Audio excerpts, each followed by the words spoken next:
नमस्कार दोस्तों, टिकोड एग्जाम में आप सभी का स्वागत है। आज की क्लास में हम लोग डिस्कस करेंगे मॉक टेस्ट 47 जो कि आपके यूपीपीसीएस प्रीलिम्स 2026 के लिए बहुत ही महत्वपूर्ण है। तो चलिए आज की क्लास को स्टार्ट करते हैं मेरे साथ ऐश्वर्या सिंह के साथ। क्लास में कहीं पर भी किसी भी तरीके का डाउट होगा तो आप लोग मुझे कमेंट बॉक्स में ज़रूर बताएंगे। आज की क्लास का हम पहला प्रश्न देखेंगे। क्या दिया गया है, ध्यान दीजिएगा। बलबन के काल के संदर्भ में निम्नलिखित कथनों पर विचार कीजिए। दीवाने अर्ज नामक पृथक विभाग की स्थापना उसके काल में हुई थी। दूसरा स्टेटमेंट दिया गया, उसने सैन्य सुधारों के तहत सैनिकों को पूरा वेतन नगद में देने की शुरुआत की थी। उपयुक्त में से कौन सा कथन आपका सही है, ये बोला गया है। देखिए, जब हम बात करते हैं दीवाने अर्ज की, तो दीवाने अर्ज जो था वो एक सैन्य विभाग था, ठीक है, जिसकी शुरुआत बलबन ने की थी। ये बिल्कुल सही है। मंगोलों का आक्रमण बलबन के समय में हो रहा था, तो बलबन को लगा एक अलग सैन्य विभाग की आवश्यकता है और उसने दीवाने अर्ज की स्थापना की, जो कि एक सैन्य विभाग था। बिल्कुल सही स्टेटमेंट है ये। उसने सैन्य सुधारों के तहत सैनिकों को पूरा वेतन नगद में देने की शुरुआत की थी, नहीं। सैन्य सुधार जो थे वो बलबन ने किए थे, कुछ सैन्य सुधार, लेकिन नगद में वेतन देने की शुरुआत बलबन द्वारा नहीं, अलाउद्दीन खिलजी द्वारा शुरू किया गया था। ये याद रखिएगा। बलबन जो था वो सैनिकों को वेतन नहीं देता था, इक्ता देता था, भूमि देता था। ये ध्यान रखिएगा। तो ये जो स्टेटमेंट है ये आपका गलत हो गया, क्योंकि अलाउद्दीन खिलजी होना चाहिए। तो यहाँ पर जो आपका सही स्टेटमेंट है वो केवल एक है, तो डी आपका सही उत्तर है क्लास। ठीक है, आगे बढ़े यहाँ पर अगले प्रश्न पे। तो मैंने आपको बता दिया, दीवाने अर्ज की अगर हम बात करते हैं, ये एक सैन्य विभाग था जिसकी शुरुआत बलबन द्वारा की गई थी। बलबन अपने सैनिकों को वेतन के बदले इक्ता, भूमि या गांव देने की प्रथा इसने शुरू की थी। ठीक है, पूरा वेतन नगद में देने की शुरुआत किसके द्वारा की गई थी, याद रखिएगा, अलाउद्दीन खिलजी द्वारा की गई थी। नोट कर लीजिएगा। अगला प्रश्न हम देखते हैं।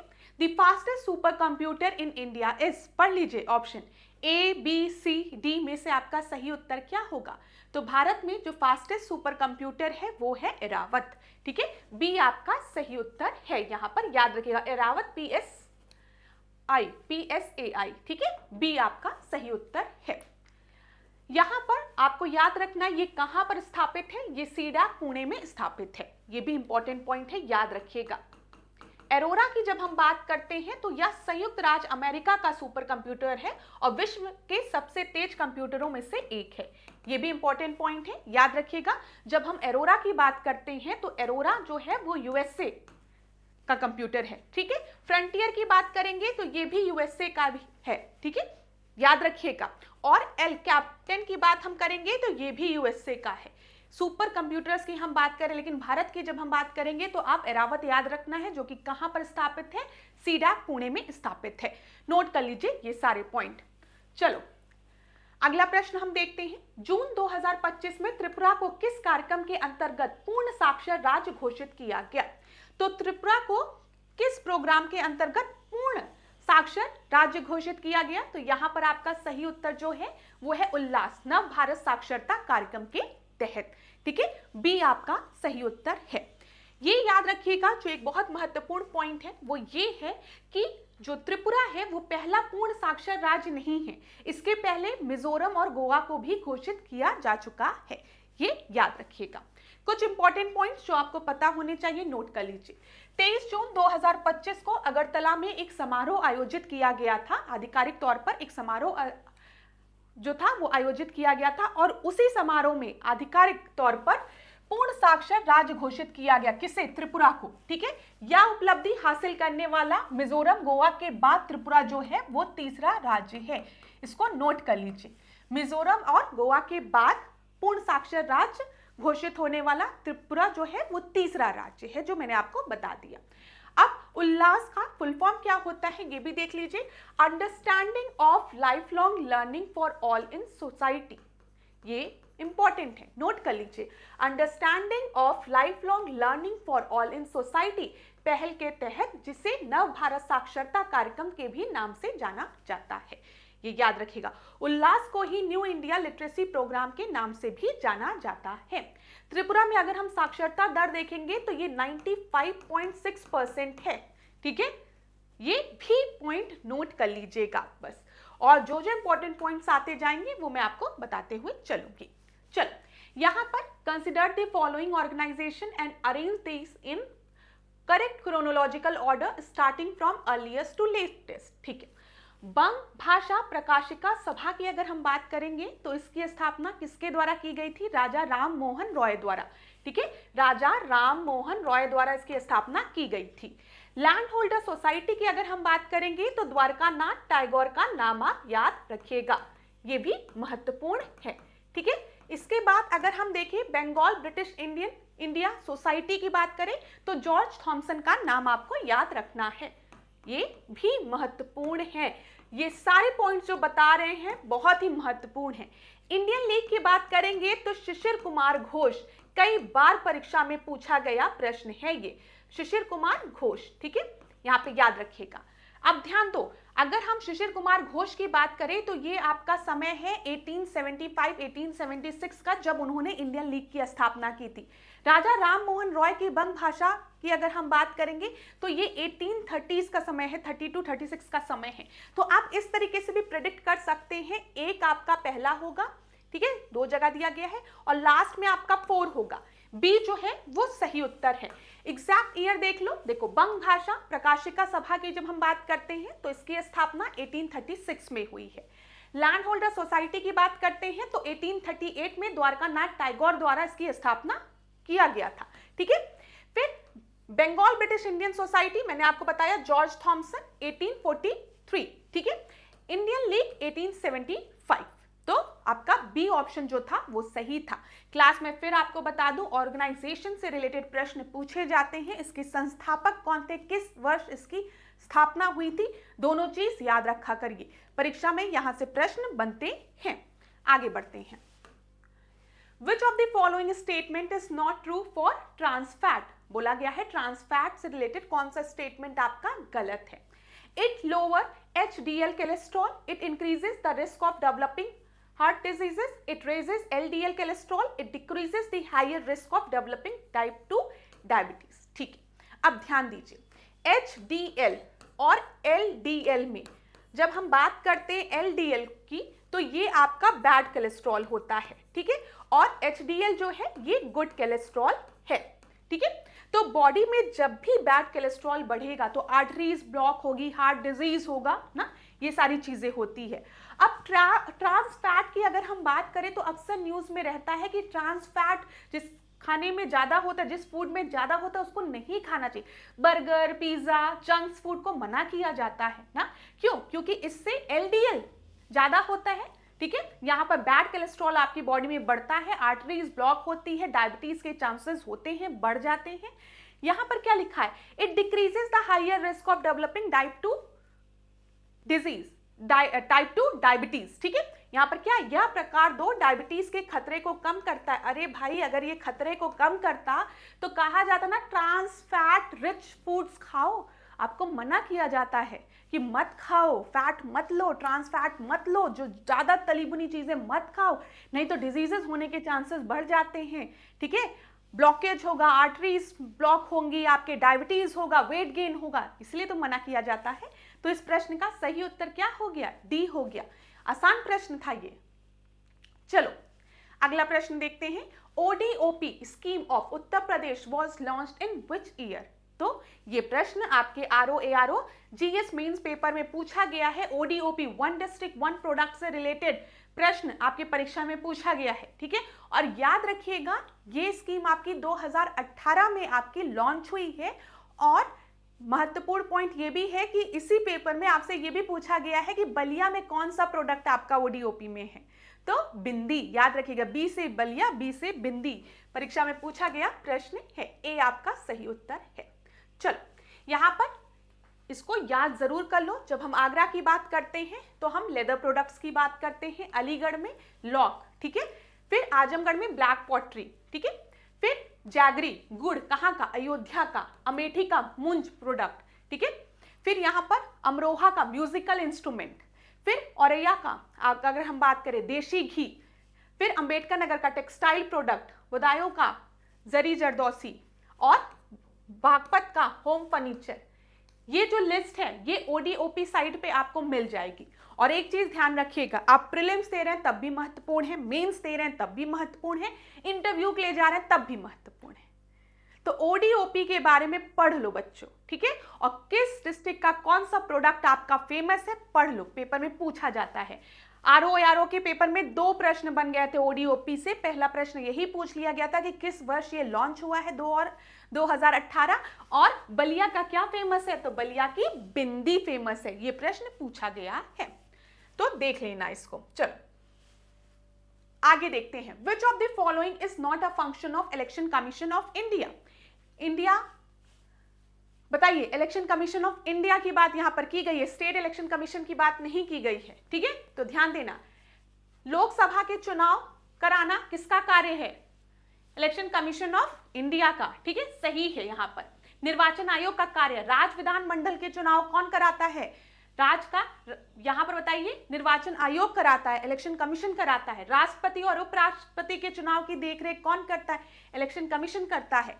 लेकिन जब हम ग्राम पंचायत के चुनाव की बात करते हैं तो इसकी जिम्मेदारी किसकी होती है, स्टेट इलेक्शन कमीशन की होती है, ना कि इलेक्शन कमीशन ऑफ इंडिया की। तो स्टेट इलेक्शन कमीशन की जिम्मेदारी होती है, ध्यान रखिएगा। तो इस प्रश्न का सही उत्तर क्या हो गया, डी हो गया। नगर पंचायत और ग्राम पंचायत के जो इलेक्शन होते हैं वो स्टेट इलेक्शन कमीशन कराता है। ये बहुत इंपॉर्टेंट चीज है। जब हम बात करते हैं इलेक्शन कमीशन ऑफ इंडिया की, जिसको के बारे में लिखा है आर्टिकल 324 में, ठीक है, 324 में, उसमें संसद मतलब लोकसभा, राज्यसभा, राज्य विधानमंडल जिसमें विधानसभा और आपका विधान परिषद आता है, भारत का राष्ट्रपति और भारत का उपराष्ट्रपति के इलेक्शन की बात की गई है, ठीक है। स्टेट इलेक्शन कमीशन की जब हम बात करेंगे तो इसमें आपको याद रखना है आर्टिकल 243 के जिसमें कि पंचायत इलेक्शंस की बात की गई है, ठीक है, और 243ZA जिसमें नगर पालिका के चुनावों की बात की गई है। इन दोनों चुनावों की जिम्मेदारी किसके पास है, स्टेट इलेक्शन कमीशन के पास है, ठीक है। आर्टिकल याद रखिएगा, 243 में पंचायत से रिलेटेड जो भी आपके मतलब इलेक्शंस होते हैं, चुनाव प्रक्रिया पंचायत से रिलेटेड 243 में दिया गया है, और 243ZA में नगर पालिका के इलेक्शंस की बात की गई है। क्लियर है ना क्लास। चलो आगे बढ़ते हैं। Which district of the Uttar Pradesh has highest population density as per census 2011? तो बताइए, अब हम पॉपुलेशन डेंसिटी की बात कर रहे हैं तो यहां पर आपका सही उत्तर जो है वो है गाजियाबाद, याद रखिएगा, ठीक है। क्या सही उत्तर है क्लास, ध्यान दीजिए, गाजियाबाद जो है वो आपका सही उत्तर है। हाईएस्ट पॉपुलेशन डेंसिटी की बात बोली गई है, जनसंख्या घनत्व की बात की गई है, सर्वाधिक किसका है, गाजियाबाद का। गाजियाबाद का देख लीजिए कितना है, 3971। ये प्रदेश का सर्वाधिक घना बसा हुआ जिला है। वाराणसी की बात करते हैं तो ये दूसरे नंबर पे है, तीसरे नंबर पर लखनऊ है, याद रखिएगा। तो गाजियाबाद, वाराणसी, लखनऊ और उसके बाद कानपुर नगर। सेंसस से रिलेटेड प्रश्न ये वाले कई बार परीक्षा में पूछे गए हैं। अब इस प्रश्न को हम देखते हैं। यहाँ पर क्या दिया गया है, महाजनपद दिए गए हैं और राजधानी दी गई है। महाजनपद राजधानियों से रिलेटेड प्रश्न मैंने अपने मॉक टेस्ट में कई बार कराए हैं और मैं हर बार कहती हूँ महत्वपूर्ण भी है, याद कर लो। कुछ टॉपिक महत्वपूर्ण हैं, मेंस के लिए भी महत्वपूर्ण है क्लास। मेंस में अगर आपसे बोल दिया गया कि उत्तर प्रदेश में कौन कौन से महाजनपद हैं बताइए, तो आपको लिखना पड़ेगा ना, तो इसीलिए महत्वपूर्ण है, बार बार मैं कहती हूँ। चलो देखो, अब कम बोझ की कैपिटल को याद कैसे करना है, जब भी बोझ को कम करना है तो कुछ चीजों को हटा दो। तो कम बोझ का कैपिटल क्या हो गया, हाटक हो गया। तो ए का आपका क्या हो गया, थर्ड, राजपुर, ठीक है, ए का थर्ड हो गया। जैसे आप टिक लगाओगे तुरंत आपको आंसर मिल जाएगा। देखो एक ही ऑप्शन आपको पता होना चाहिए, ठीक है। वत्स की हम बात करेंगे तो कौशंबी, ठीक है। फिर उसके बाद कुरु की हम बात करेंगे तो याद रखना आपको इंद्रप्रस्थ। मत्स्य की हम बात करेंगे तो विराटनगर। मत्स्य मछली जो है वो एक विराट है, ठीक है, तो याद रहेगा। ए आपका सही उत्तर है। मैंने कई बार अपने टेस्ट में आप लोगों को ये सारी चीजें बताई है, ध्यान दीजिएगा। अब थोड़ा सा और यहां पर ध्यान दीजिए, जब कम्बोज की बात करेंगे तो क्या हो जाएगा बताओ, राजपुर या फिर हाटक। या गांधार का पड़ोसी था, पाकिस्तान के हजारा जिले और कश्मीर का क्षेत्र है, ठीक है, या अपने श्रेष्ठ घोड़ों के लिए प्रसिद्ध था। तो कंबोज, आज राजपुर, और अगर हम स्थान देखेंगे तो पाकिस्तान वाले उधर का एरिया हो गया। वत्स की बात करेंगे कौशंबी, ठीक है, ये कौन सा रीजन आपका हो गया, प्रयागराज का आसपास का रीजन, इलाहाबाद, प्रयागराज की हम बात कर रहे हैं। कुरु, इंद्रप्रस्थ, आप सभी को पता है दिल्ली मेरठ हरियाणा वाला क्षेत्र ये हो गया। फिर मत्स्य, विराटनगर, तो ये आपका राजस्थान में ये क्षेत्र हो गया, जयपुर, अलवर, भरतपुर क्षेत्र में स्थित है। तो वर्तमान क्षेत्र भी देख लीजिएगा, ठीक है। महाजनपद में किस महाजनपद की कौन सी राजधानी है आपको देखना है, और वर्तमान क्षेत्र भी देखना है, बहुत ही महत्वपूर्ण है जो बता रही हूं आप लोगों को। चलो यहां पर एक चीज और ध्यान रखो कि 16 महाजनपद के बारे में हमें जानकारी मिलती है बौद्ध ग्रंथ अगुंतर निकाय से, ठीक है, और दूसरा जैन ग्रंथ की हम बात करेंगे तो भगवती सूत्र से। ये भी प्रश्न बना है, और याद रखिएगा अगुंतर निकाय और भगवती सूत्र को इंटरचेंज करके एग्जामिनर आपसे पूछ सकता है। पेपर में आपको ऑप्शन इस तरीके से दिए जा सकते हैं कि 16 महाजनपदों की जानकारी हमें बौद्ध ग्रंथ अगुंतर निकाय नहीं, बौद्ध ग्रंथ भगवती सूत्र से मिलती है और जैन ग्रंथ अगुंतर निकाय से मिलती है। तुरंत वो जो आपको ऑप्शन है वो गलत हो जाएगा, ठीक है, ये याद रखिएगा। बौद्ध ग्रंथ जो है वो अगुंतर निकाय है और भगवती सूत्र आपका जैन ग्रंथ है। एग्जामिनर आपको कंफ्यूज कर सकता है, इसलिए याद रखिएगा, यही सिली मिस्टेक छोटी छोटी हो जाती है। अगला प्रश्न देखते हैं, 10वां प्रश्न। Which of the following is not used as a moderator in nuclear reactor? Nuclear reactor में मंदक के रूप में किसका प्रयोग नहीं किया जाता है? तो ग्रेफाइट का यूज मंदक के रूप में किया जाता है, हैवी वाटर का यूज मंदक के रूप में किया जाता है, ठीक है, और वाटर का यूज भी मंदक के रूप में मॉडरेटर के रूप में किया जाता है। मतलब प्रोसेस को थोड़ा मंद करना, ढील वो क्या करना, स्लो करना। फिर यहाँ पर Al2O3 का प्रयोग जो है उसको हम लोग मंदक के रूप में मॉडरेटर के रूप में नहीं करते हैं, याद रखिएगा, ये इंपॉर्टेंट चीज है। Aluminium oxide Al2O3 aluminium oxide का प्रयोग मंदक के रूप में नहीं होता है। सी आपका सही उत्तर है। चलो देखो मंदक का कार्य क्या है, मॉडरेटर का कार्य क्या है, तो याद रखिएगा जब नाभिकीय विखंडन होता है, ठीक है, जब नाभिकीय विखंडन होता है तो उसमें उत्पन्न होने वाले जो न्यूट्रॉन होते हैं वो बहुत फास्ट होते हैं, उनकी स्पीड बहुत तेज होती है, ठीक है, और ये जो मॉडरेटर है वो न्यूट्रॉन की स्पीड को स्लो डाउन करते हैं। ये याद रखिएगा, यही तो मॉडरेटर है, जो स्पीड है उसको स्लो डाउन करना। चलो अगला प्रश्न हम देखते हैं, यहां पर क्या दिया गया है, ग्लैंड दिया गया है, लोकेशन दी गई है, एड्रिनल ग्लैंड, थायराइड, पिट्यूटरी और हाइपोथैलेमस। तो यहां पर देखो हाइपोथैलेमस जो है वो बिलो द थैलेमस है, डी का थर्ड एक ही जगह दिया गया है। पिट्यूटरी, थायराइड और एड्रिनल ग्लैंड की बात करें, थायराइड ग्लैंड जो है वो यहाँ पर होता है, गले में होता है ना, कभी जिनके बॉडी में आयोडीन की कमी होती है उनको घेंगा रोग हो जाता है, ऐसे गला फूल जाता है, थायराइड ग्लैंड फूल जाता है।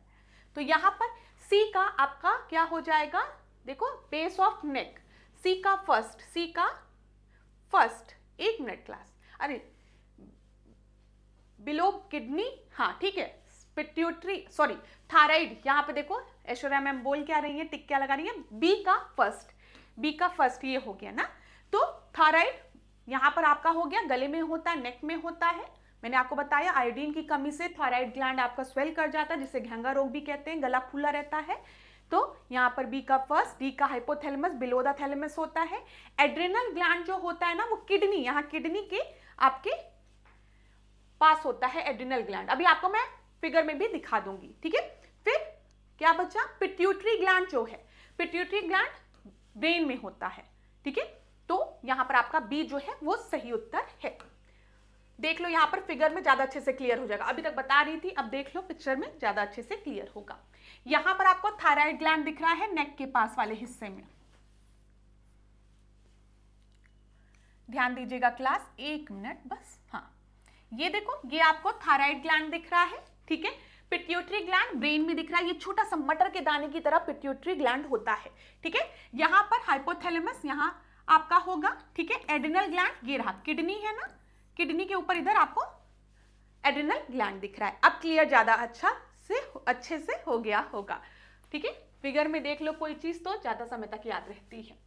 अब देखो which of the following pair is not correctly matched, blue baby syndrome जो है वो नाइट्रेट पॉल्यूशन के कारण होता है, कई बार परीक्षा में पूछा गया है, बिल्कुल सही है।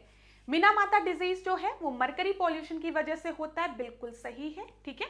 हिंदी में देख लो, मीना-माता रोग मरकरी प्रदूषण, ठीक है। इटाई जो है आर्सेनिक पॉल्यूशन की वजह से नहीं, कैडमियम की वजह से होता है, ठीक है, कैडमियम पॉल्यूशन की वजह से।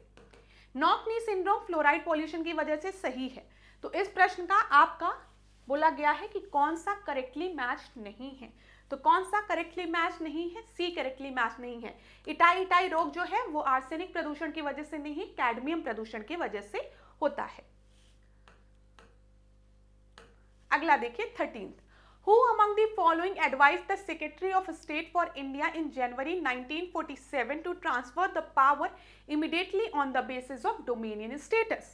क्या बोला गया है, निम्नलिखित में से किसने जनवरी 1947 के में भारत के राज्य सचिव को सलाह दी थी कि डोमिनियन स्टेटस के आधार पर तत्काल सत्ता का हस्तांतरण कर दिया जाए। 1947 की बात की गई है और डोमिनियन स्टेटस की बात की गई है, ध्यान दीजिएगा, ठीक है।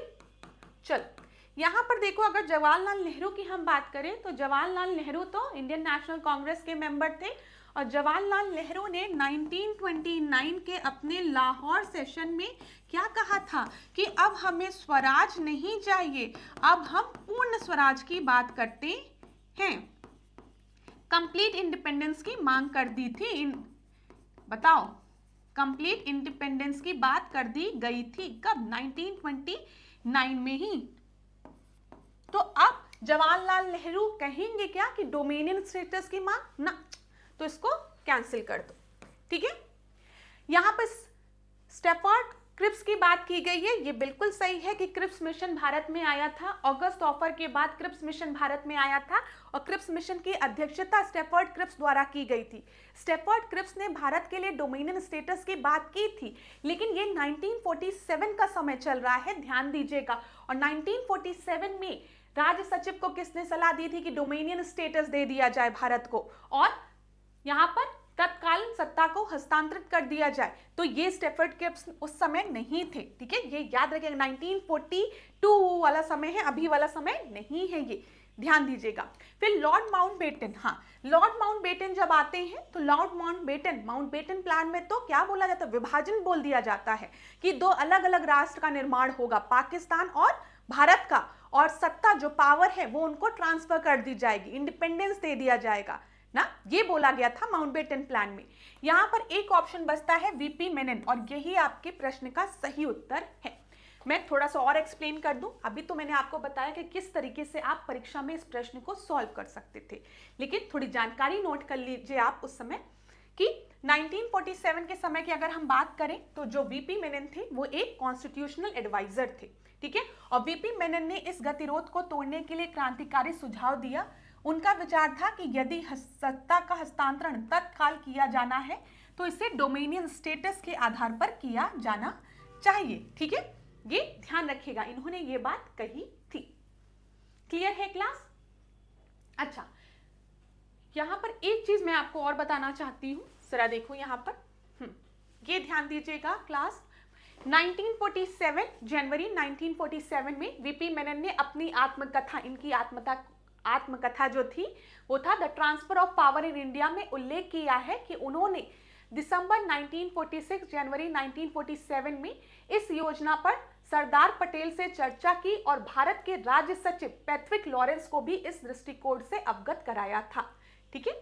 वाइसरॉय वेवेल के माध्यम से, हालांकि वेवेल शुरू में इससे सहमत नहीं थे, बाद में यही योजना माउंटबेटन प्लान का आधार भी बनती है।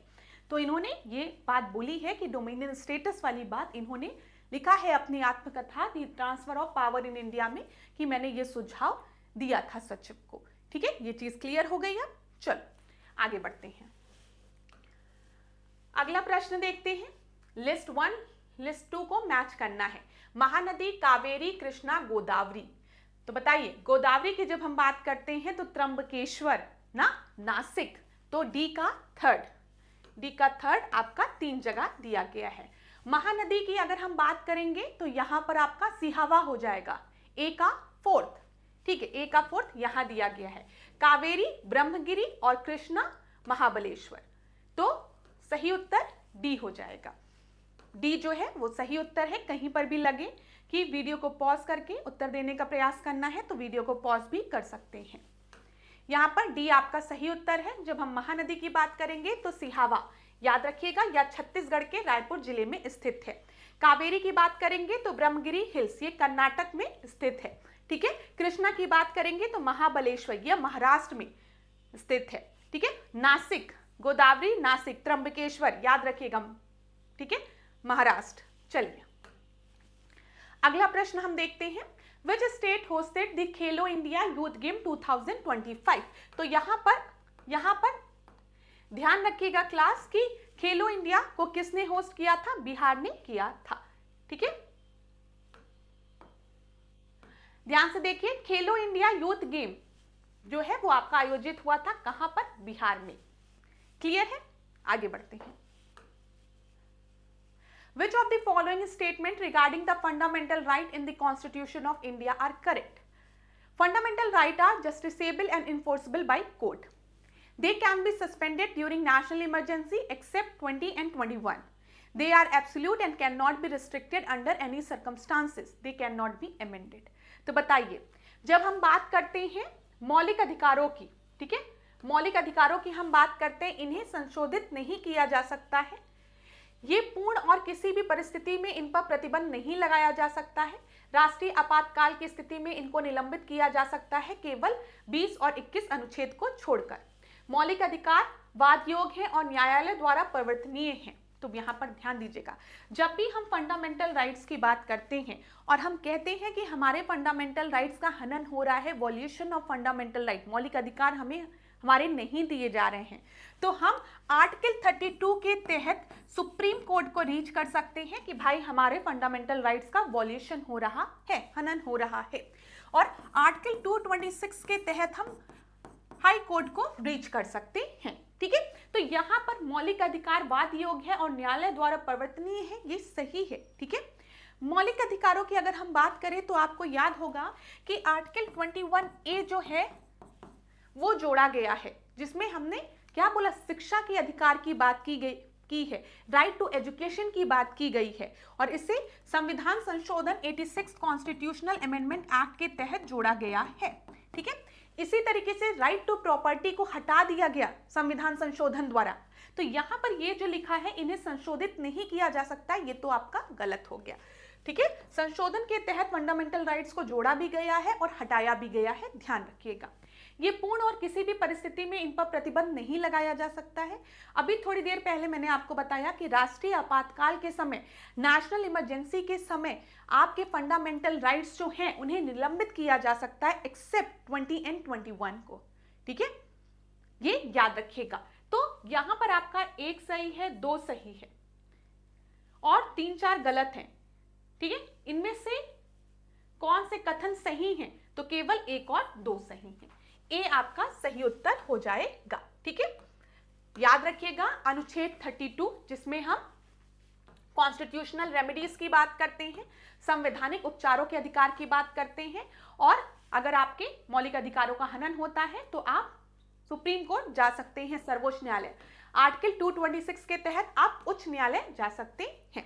ठीक है, यहां पर ध्यान रखिए अनुच्छेद 359 के तहत राष्ट्रपति राष्ट्रीय आपातकाल के दौरान मौलिक अधिकारों के प्रवर्तन को निलंबित कर सकता है। हालांकि 44th कॉन्स्टिट्यूशनल अमेंडमेंट एक्ट के बाद यह स्पष्ट किया गया था कि अनुच्छेद 20 और अनुच्छेद 21 जो है वो आपका किसी भी परिस्थिति में निलंबित नहीं किया जा सकता है, ये भी याद रखिएगा। इनको छोड़कर और सारे फंडामेंटल राइट्स को निलंबित किया जा सकता है। क्लियर है ना?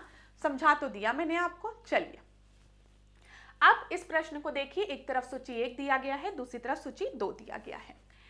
पल्लव, पांड्या, यादव और काकतीय वंश की बात की गई है। तो बताइए यहां पर आपका सही उत्तर क्या हो जाएगा? तो ध्यान दीजिएगा क्लास, यहां पर जो आपका सही उत्तर है वो क्या है? जब हम पल्लव की बात करते हैं तो पल्लव की राजधानी क्या थी? कांची थी, तो ए का सेकंड हो जाएगा। ठीक है,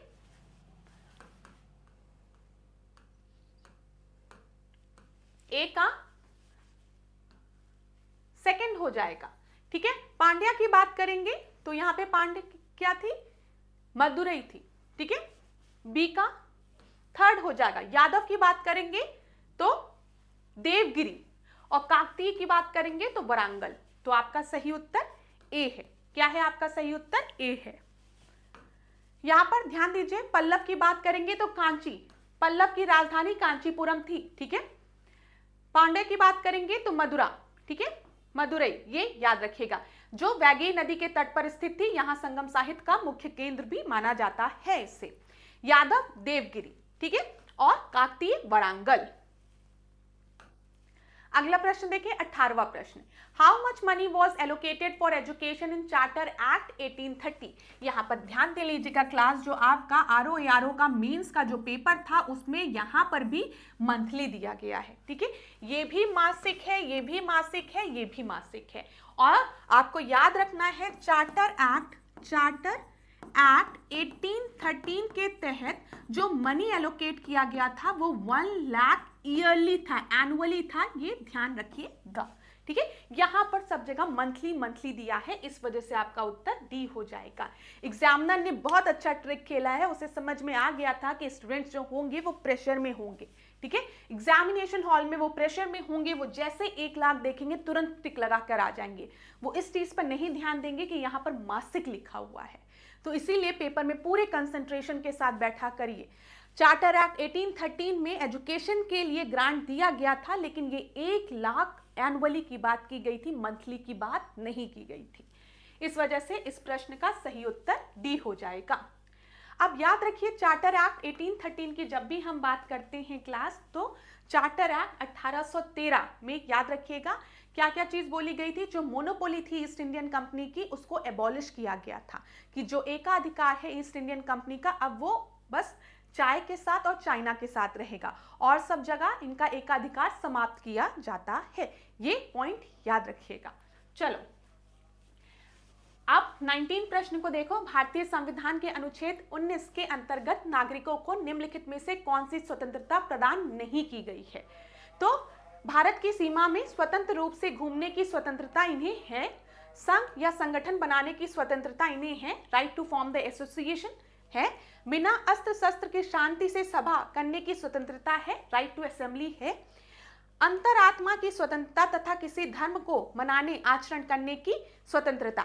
ये फंडामेंटल राइट में है, लेकिन आर्टिकल 25 में है, राइट टू रिलीजन में है। राइट टू फ्रीडम में आपके क्या क्या है, थॉट एक्सप्रेशन है, एसोसिएशन है, असेंबली है, ठीक है, ये याद रखिएगा। डी वाला यहां पर नहीं होगा, क्योंकि यहां अनुच्छेद 19 की बात की गई है। देख लो, 19 की बात की गई है, राइट टू फ्रीडम में आपको राइट थॉट एंड एक्सप्रेशन की बात की गई है, असेंबली की बात की गई है, ठीक है, संघ बनाने की बात की गई है, भारत के राज क्षेत्र में सर्वत्र अबाध संरक्षण घूमने का अधिकार होता है, ठीक है, टू मूव फ्रीली की बात की गई है, निवास करने की बात की गई है, राइट टू रिसाइड, और वृत्ति उपजीविका या कारोबार का अधिकार है। जब हम राइट टू रिलीजन की बात करते हैं तो वो आपका आर्टिकल 25 वाला हिस्सा हो गया, ये ध्यान रखिएगा, right to freedom of religion. 20वां प्रश्न देखिए, eastern coast has less number of ports and harbour, eastern coast is an example of emergent coast, ठीक है। अगर हम बात करें पूर्वी तट पर पत्तनों एवं बंदरगाह की संख्या कम है, ये बिल्कुल ठीक है। जो ईस्टर्न कोस्ट है वहां पर जो पोर्ट्स हैं, हार्बर, इनकी संख्या कम है अगर हम उनको कंपेयर करेंगे वेस्टर्न घाट से। क्यों? क्योंकि ईस्टर्न कोस्ट जो है ना वो आपका इमर्जेंट है, मतलब निकला हुआ है, तो यहाँ पर बहुत गहराई नहीं है। इस वजह से जब गहराई नहीं है, पानी नहीं है, तो पोर्ट्स कम देखने को मिलते हैं ईस्टर्न घाट पे। तो यहाँ पर आपका सही उत्तर क्या है? ठीक है, ए और आर दोनों सत्य हैं और आर ए की सही व्याख्या कर रहा है, ठीक है। तो डी आपका सही उत्तर हो जाएगा। तो आज क्लास हम बस 20 प्रश्नों को डिस्कस करेंगे, नेक्स्ट क्लास में हम और प्रश्नों को डिस्कस करेंगे। आज जो ये 20 प्रश्न मैंने आपसे डिस्कस किए हैं ये आपके जीएस पेपर के प्रश्न हैं। मेंस का जो जीएस का पेपर था आपका आरओ का, वहाँ के प्रश्न हैं। इससे आपको ये आइडिया लगेगा कि आपके आने वाली परीक्षा में किस तरीके के प्रश्न आपको देखने को मिल सकती हैं।